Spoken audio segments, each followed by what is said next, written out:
Hey, it's Tammy Time. Welcome to the show, where the fun's always prime. I'm your host, Tammy Hernandez, and I'm here to bring the heat, with conversations that sparkle and energy that can't be beat. From lifestyle to entertainment and everything in between, we'll dive into topics that matter and make your day supreme. So grab a cup of coffee, get comfy, and let's get started. It's Tammy Time, and we're gonna have a blast every single part. Hi, and welcome to Tammy Time. I'm Tammy Hernandez, and for you all who don't know me, I'm here with my co-host Gizmo, and today we have my good friend Jon, who's going to tell us about his businesses that are super cool that we all need them in Florida, because if you have boats, they remove the waste, and then if you have any sort of, like storm damage or just leaking or anything, mold, and all of that. Perfect. So those are good things that we always need. Yeah. So tell us about them. Oh, first you got to tell them where to find you. Yep. No, for sure. Well, first off, Tammy, thanks for having me on. I really appreciate it. So my name is Jon Hines, and I'm a partner owner of two separate companies I'd like to talk about today. I guess we'll start off with, Capital Marine Group. Capital Marine Group is about a 35-year-old company that's providing white glove marine services for the mega yachts here in South Florida, Broward County, the Tri-County area. We do cover the entire state and can cover the entire state. Capital Marine primarily focuses on waste and waste management for the mega yachts. So that would be what's considered the gray tank? Gray water tanks, Gray water. Correct. Yep. They have gray water tanks, black water tanks, fuel tanks, bilges, lazarettes. Yes. Petroleum, right? So most of these boats all run off of a petroleum or diesel. And the tanks get dirty or mucked up from picking up bad fuel, throughout the Caribbean and the islands, and or have algae grow in them, whatnot. So we can come in and open these tanks up, clean them up. Oh, okay. I didn't know.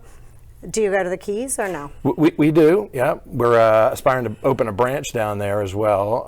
We're actually in some conversations just outside of Key West with someone now to set up a shop. Which island? Marathon? Just north of Key West. No, on Cujo? Cujo. Yeah, Cujo Key, right? Cujo? Right around it. Yeah, Cujo Key. Cujo has, they have some deep water access and stuff. Yeah, well, so primarily for the Keys, you got some of the mega yachts that come into the Key West and whatnot, but for like the smaller fishing fleets, it doesn't have to be just a mega yacht. We service everything from a small dinghy with gasoline powered. We can polish gas. A lot of people occasionally put water into the fuel tanks or fuel into the water tanks. That's something we can help out with, emergency response and cleaning of that. All the way to, we just did a famous search engines boat recently here in Miami. He's got a 300-foot mega yacht down here, and he was here for the Art the event. I decided, I never know whether it's Art Basel or Art Basel. I'm like, I avoid it though. Yeah. I didn't go to any of the traffic. events. I've been here for 30 years in South Florida, and the traffic has changed quite a bit. Yeah. Yes. Did you go to any of the events? I did not. No, I kind of avoided it as well. Yeah, Oh, okay. I stuck to my little Fort Lauderdale here. Yeah, I went to the bare knuckles fight instead of. Oh, that was at Hard Rock. Yes, yeah, I on had Friday night. some friends of mine went. I got the invitation, but I didn't make it. Yeah. How was that? It was okay. Yeah. Everybody stopped wanting pictures with me, so it was. It's okay. It's You're typical famous. when I go out. It's typical. It's funny, but it's good. It was Nothing good. wrong with that. So Capital Marine Group, like I said, a little over 30-year-old company that we bought into, and it's primarily services the Tri-County area. Your tank cleaning, fuel polishing, bilge cleaning, waste management. No pump out too small or big. One of the capabilities that Capital Marine has that sets us apart from most of your yacht and yacht cleaning companies is the ability to store millions of gallons. We have a very large tank farm, a petroleum tank farm here in Fort Lauderdale, just outside of Port Everglades, where we can come in and remove, anywhere from 3 to 50,000 gallons of diesel fuel to get it out of the vessel. If you're coming in to put it on the hard to do repairs on it or whatnot, they don't want to pick the boat out of the water with all that extra weight. Yeah. Or you need to clean the tanks, inspect the tanks for your annual certifications for insurance. We can take your fuel off, hold it in a tank farm. And then you put it back on? And then we bring it back and polish it back on, clean as can be. Well, that's good. Cheaper than you can buy a tank of fuel. Yes, so that's really good. Diesel at $4 a gallon. Yeah, that's expensive. Diesel's expensive. On the water, you're looking at $4 a gallon or somewhere in that range, depending on. In Europe, it's worse. Yeah, no, they charge by the liter too, right? No, I was just over. It's worse in Europe for boating and stuff. And their mechanics I think they're a little bit cheaper, but I'm not quite sure about the service. Well, most yacht manufacturers are in Holland and over in Europe, right? But a lot of repairs, or believe it or not, are done here in South Florida. We're the yachting capital of the world for ship repair, boat yards, and Well, because they have fix it there. Yeah, they do, for sure. I mean, in Europe, it's not the same. Yeah, no. They're different, because I've had things fixed over there when I was. Oh, yeah. It's definitely a different level when you get up into a $300 million yacht on doing repairs. It's not like changing your oil at the local mechanic shop, No, it's not. And then the captains are different qualities. Because I've had some captains here who are like, oh, we don't need to change, the chips in the Volvo engines. My rule of thumb is if you take the boat out, you do the same maintenance on both engines, whether it needs it or not, because the price you pay to pull it out, put it on a thing, repair it when the other one's going to go bad in the next 3 months, and it's just more of an expense. Agreed. And preventative maintenance definitely helps, Now, save. Now, smaller day boats, I could see you messing around, not so doing everything right then, because the Cuban mechanic in Key West, Camilo, he just no, it's not, it doesn't need it yet. Yeah. No, as we fire up this location down in Key West, I'd love to work together with you, because I know you have a lot of connections down there. We can definitely help out some of the fleets for sure. Because we're like a 4-hour drive from here out of Broward if we're coming out of Broward. And then all the bridges and traffic and issues, Oh, trust me, I know. I'm sure you do. I hate driving down. It's just once I'm down, I stay down for a bit. Once I'm up, I stay up for a bit. Just because it's unless I fly down. It's easy to fly. It's a 45-minute flight from Fort This is true. Yeah, this is true. But I can't fly these big trucks down to do the work. No, you can't. I'm just saying for me personally, it's easier just to fly there. No, I know. I'm just playing. But because we have a lot of boats come in, and they're at the out on Stock Island is where all of the big boats are now. That's true. So there's some shipyards there on Stock Island. We have some strategic partners down there with Sean Morley with Key West Harbor Services. I don't know if you know Sean Morley. Sean. Great guy, great company. Yes. We've been a strategic partner of theirs for many years, and they assist us with some operations when we need it. Yeah, they're good. Yeah, they're really good. Yeah, he runs the tow franchise as well. Yeah, he does that, and he has a pilot boat, I think. Exactly right. He has a pilot boat that helps bring vessels into the port. That's correct. Yes, because we coached his son for soccer. Oh, did you? Yeah. Yeah, that's funny. Yeah, I've met his kids. Cute little kid there. Yeah. I hired a professional coach. They let me do it 1 year. Okay. And I know nothing about soccer. I'm not the best at sports. So we hired a professional coach after that. Because I brought donuts and chocolate milk for them to eat. So Key West has a great Little League team as well, don't they? I think they made it almost to the World Series or something a couple years ago, if I recall correctly. Actually, we breed baseball players like Belglades breeds football players. Because we're the 11-time state champ. That's right. I knew there was a... Yeah, we travel the furthest and have the most amount of wins in the entire U.S. for the amount we travel and in our division. Do you know what age group that ranges from? It's mostly Little League, right? Well, Little League and high school. Up to high school. High school, yeah. A few years back it was. Okay, so Okay, so it was the grandfathers. Then like when I was in school, senior, junior year, well, my senior year and then the following year, they did state champs 2 in a row for the fathers, then my age. And then when my kids were in school, it was done again. And some of the same kids were multi-generational, the parents playing. Okay. Yeah, so that's a cool one you have. Key West is a small town, right? Yeah. And, you know, yes. But it was cool when you realize that the grandfather, the father, and then the son were all playing. That's great. In the same thing for state champs. Yeah. So growing up there must have been pretty interesting. What a great town to grow up in, for sure. Yeah, it's different. It's not like up here. Like we had windsurfing for PE. Boca Raton, no, definitely not. Delray, no. No. Yeah, Fort Lauderdale, yeah. No, we had windsurfing for PE, beach walking. For phys ed in school? Yeah, windsurfing was one of our PE classes. Epic. That sounds great. Yeah, we learned how to windsurf, how to figure out which direction the wind was coming from, to do the sails. Right. We did beach walking was another one. Beach walking. And beach volleyball because the back gate of the high school is like 100 feet away from the beach. Most things are 100 feet away from the beach. Right, but you could walk during spring break when I was a kid. It was great. We would go in the front door of the high school, out the back fence, and go to the beach and hang out with the spring breakers. And it lasted 6 weeks. Yeah, I love the Keys. Actually, that's what brought me to Florida. I was living in New Jersey at the time and came down with some friends and family to go fishing in Key Largo for a week, and then some friends had moved down from New Jersey to Deerfield Beach. And my 2 weeks ended up turning into 2 months because I came down in December, right, just before Christmas. And I ended up riding it out and just enjoying myself. Went home, packed it up 6 months later. Been here now since '94. Okay. So a little over 30 years. Yep. Love it. My family's got a place right in Key Largo at a mile marker 100. So I've been spending some time in the Keys over the years. We've been down there about almost 20 years now. Yep, it's always fun. I love it when people from the mainland, when I say I'm from Key West, oh, I was there. I'm like, where? Yeah. They say Key Largo. No, that's not Key West. No, it's that's not Key West. The Keys. Yeah, Those are the upper Keys. We're very particular. And it's not the Conch Republic. Key West is the Conch Republic. I know. And we own that event. That's right. Yeah, you were telling me that. That's interesting. Yeah. It was created when my uncle was a commissioner and my other uncle was the mayor of Monroe County. Yeah. Wow. 1982. Wow. 10 days when they barricaded us off from the mainland. And we sued in federal court to create our own micronation, and the judge refused to hear our case or to call the case. Really?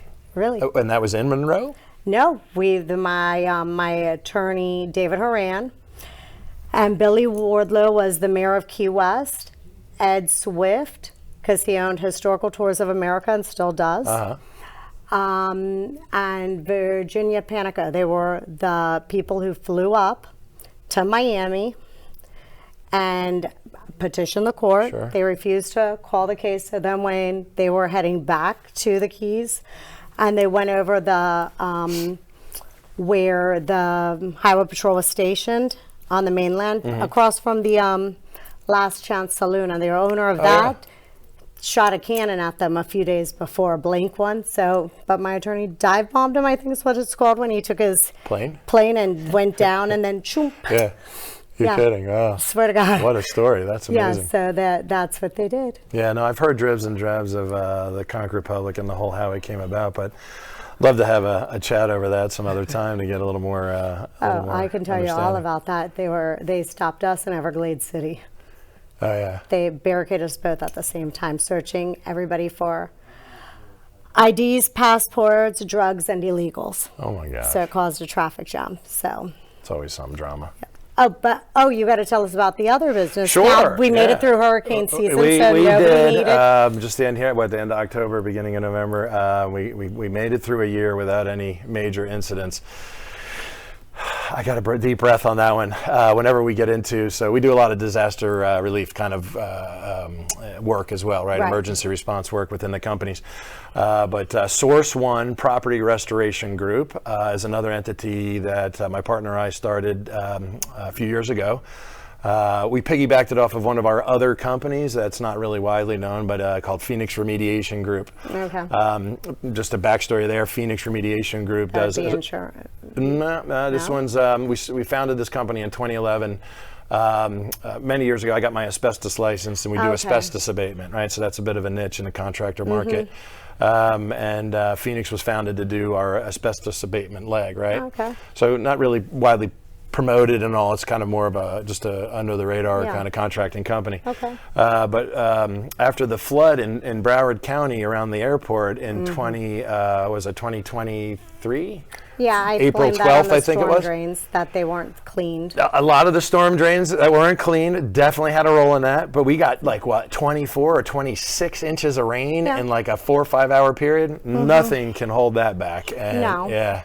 But And the drainage structure, there's no doubt. You're 100% correct. There's been a lot of work done in and around the county that they've slacked on. The I maintenance. walk sometimes the beach, storm drains on A1A in Deerfield. There's trees growing out of them. Yeah, our storm drainage infrastructure is very important for Florida since we're only a couple feet above sea level, in the groundwater. But our building, we have a 15,000 square foot building in Fort Lauderdale that is right by where our friend is building his facility. Okay, yes, the new club. The new club, correct. And we ended up with about 2 feet of water throughout the building. So my partner said, "What? You can't make any money at this drying out game before it becomes a mold remediation issue?" So the challenge was accepted, and we formed SourceOne Property Restoration Group. So SourceOne's an emergency response dry out company that we have hundreds of these machines that come in and help dehumidify the area and blow fans and different things into the wall to dry everything out to try to keep it from soaking up the water any more growing mold, right? So mold is everywhere. But I use purple drywall when I'm doing anything. Oh, the waterproof. Yeah. Yes, I use purple. Yeah, that's a great idea. Yeah. Well, because we're in low lining areas, I use purple. I know it's a little bit more money, but it also water resistant. It helps to resist the growth of mold. That's correct. There's a few different products out there today, but great construction tip for the folks out there listening. If you're redoing a downstairs area of your house that's near the water, has prone to flooding, there's some different building materials you can use. And it's better than the green board that they'll try to sell you for the bathrooms, because that one is supposed to be, but it doesn't. I'm impressed. Look at you, for sure. Yeah, you got the construction background. I do. Most people don't think I know how to. Well, you got to know a little bit so people don't pull the wool over your eyes, right? So, yeah. Well, I passed my GC exam. Wow, very impressive. I did not know that. Yeah. Wow. CGC, 3 stories and up, or? Yep, I did BC and GC. BC. All right. Wow. So I've stood on storm. Oh, we did talk about that. Yeah, you were telling me about the hard hat and walking onto the job sites. And pink hard hats. And the pink hard hat. Yeah. But cool. I did storm drains for the city of Key West. That's how I know where we pump the pipe down below the aquifer. So that's how I know that if you don't suction out your storm boxes. That's right. That they just. I know a little bit about that from Key West as well. That's a conversation for another time. But we do some work like that as well as one of our companies. We have storm jetting trucks, cleanouts. So I worked on Topino signed off on my GC. GC license, okay. A contractor, yeah. Yes. Yeah, you got to have a qualifier, like get signed off on you. Yeah. Yeah. So we did that.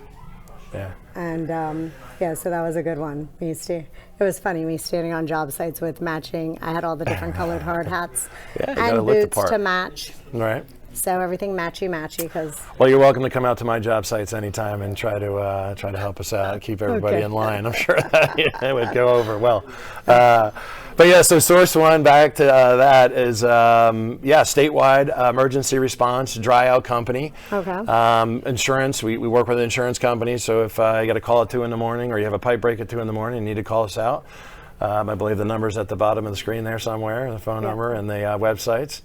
You can give us a shout. Well, we're happy to come out. We're 24/7, 365. We got a emergency response hotline that answers the phones at both companies, Capital Marine and SourceOne. Well, that's good because you never know when you're going to have a plumbing issue on land or an issue on the water? On the boats. So both of these companies, just so I'm clear, have the ability to help each other, right? Right. So if you have an issue on a boat where you have a water leak or a plumbing leak or into the bilges or into the cupboards and the carpets and all that, we can help come in and dry and clean that out to keep it from becoming a nightmare. Now, what if a boat sunk? Can you dry it out from that? Well, we have. We're working on one right now that had a fire on it.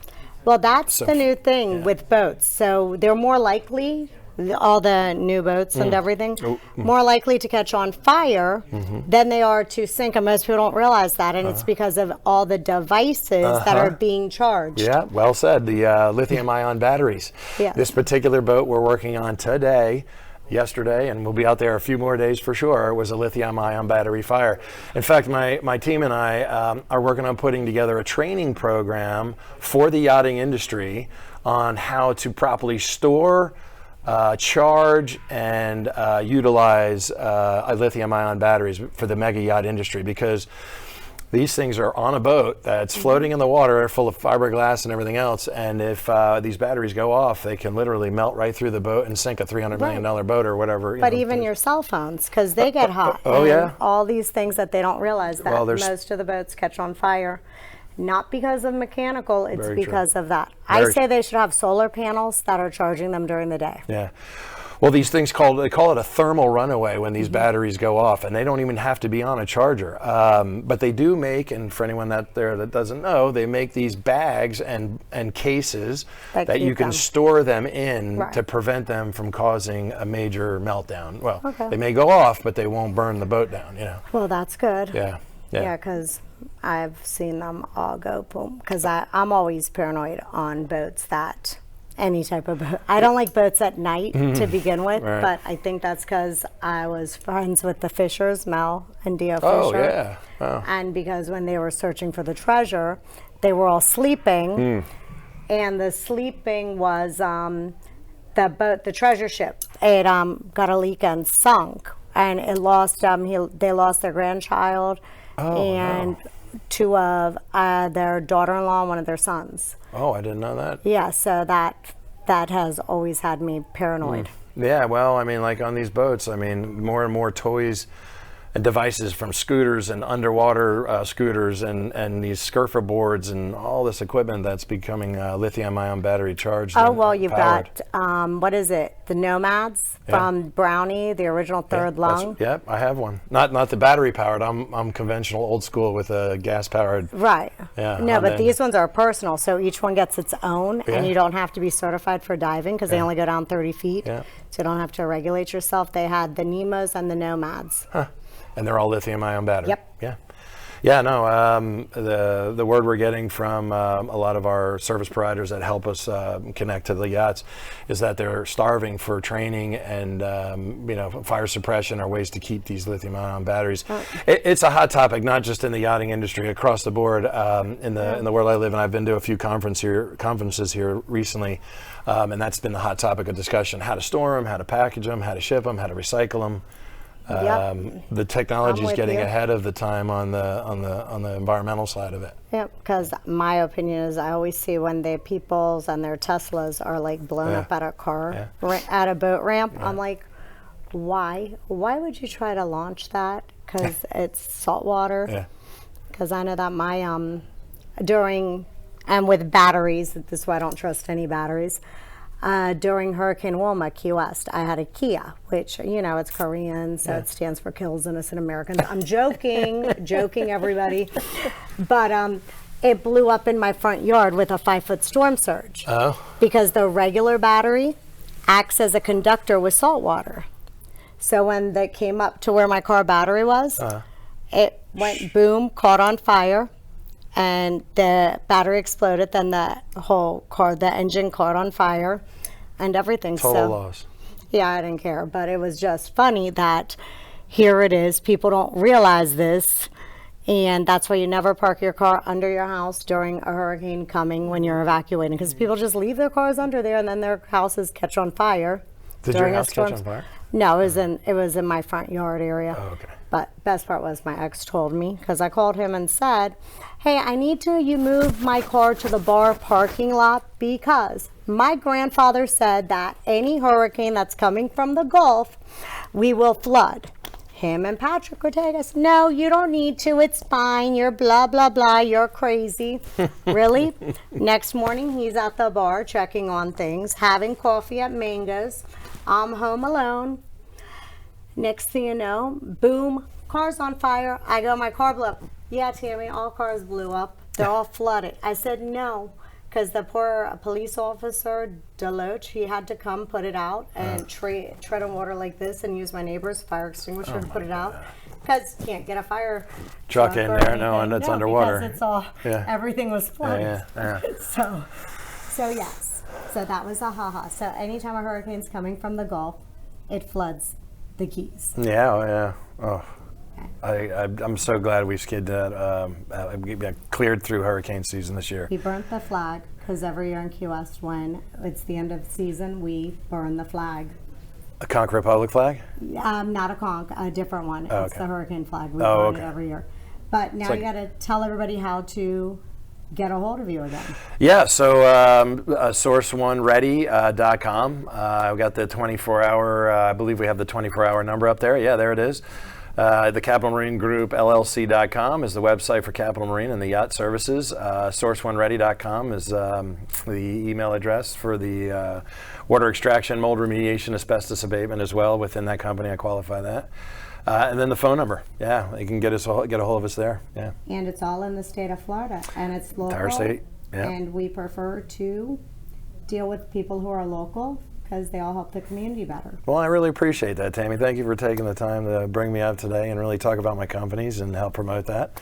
It's always good to get the word out there. We could use the work. Sure. And thank you for everyone listening. Thank you for coming and talking about it. And that's it for today's Tammy Time. Have a wonderful week. As we wrap up today's show, I want to thank each and every one of you for being part of the Tammy Time community. I'm so grateful for the conversations we've had and the stories we've shared. Remember, you are strong, capable, and deserving of love and respect. Don't let anyone ever tell you otherwise. Keep shining your light and know that I'm rooting for you every step of the way. Until next time, take care of yourselves and each other. And I'll see you tomorrow on Tammy Time.